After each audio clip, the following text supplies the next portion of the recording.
श्री सुखदेव जी बोले, हे राजन, कंस द्वारा भेजे गए राक्षसों ने ब्रज में जाकर उत्पात मचाना आरंभ किया और यदुवंशियों को पकड़ पकड़ कर मारने लगे।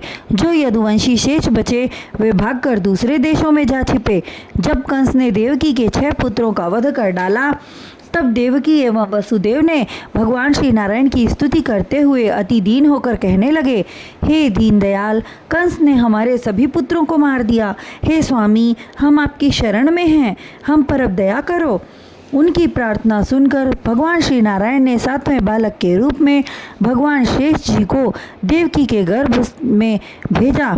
तत्पश्चात योग माया का स्मरण किया। प्रभु द्वारा स्मरण किए जाने पर योग माया उसी क्षण प्रकट हुई और हाथ जोड़कर उनके सन्मुख खड़ी हो गई और बोली, मेरे लिए क्या आज्ञा है भगवान।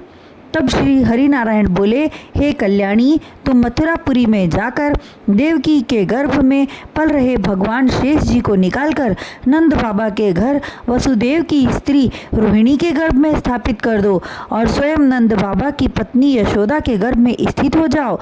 इस कार्य को करने से तेरी पूजा कलयुग में होगी और वहाँ तुम दुर्गा, भद्रकाली, विजया, वैष्णवी, चंडिका, कुमुदा, कृष्णा, माधवी, कन्या, शारदा, अंबिका आदि नामों से पूजी जाओगी और देवकी के गर्भ से निकालकर रोहिणी के गर्भ में पहुंचाए जाने के कारण भगवान शेष जी का एक नाम संकर्षण होगा।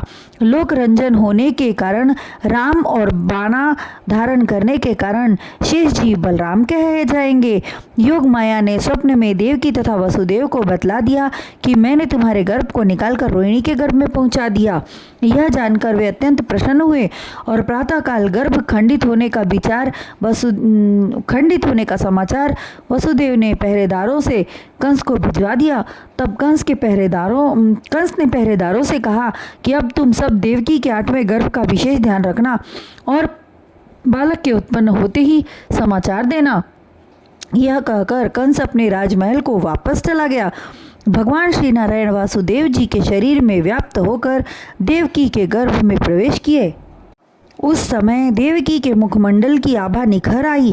मुखमंडल सूर्य के समान दमकने लगा। जब कंस को यह ज्ञात हुआ कि देवकी गर्भवती हो गई है, तब उसने स्वयं बंदीगृह में जाकर और ज़्यादा सैनिकों को पहरे पर बिठा दिया और वसुदेव से बोला, हे वसुदेव, तुम अन्य बालकों की तरह इस बालक के जन्म लेते ही मेरे पास भेज देना, क्योंकि देवकी के मुखमंडल पर व्याप्त तेज को देखकर मुझे विश्वास हो गया है कि गर्भस्थ बालक ही मेरा काल रूप है। मैं इसी समय देवकी का वध कर देता, जिससे बालक का जन्म ही न होगा, किंतु यह सोचकर नहीं मार रहा हूँ कि जगत में मेरी जगहसाई होगी कि एक बालक के भय से भयभीत होकर महाबलशाली कंस ने एक स्त्री को मार दिया, जिसके गर्भ से वह बालक जन्म लेने वाला था। यह कहकर वह चला गया। इस तरह वह प्रतिदिन कारागृह में आता था।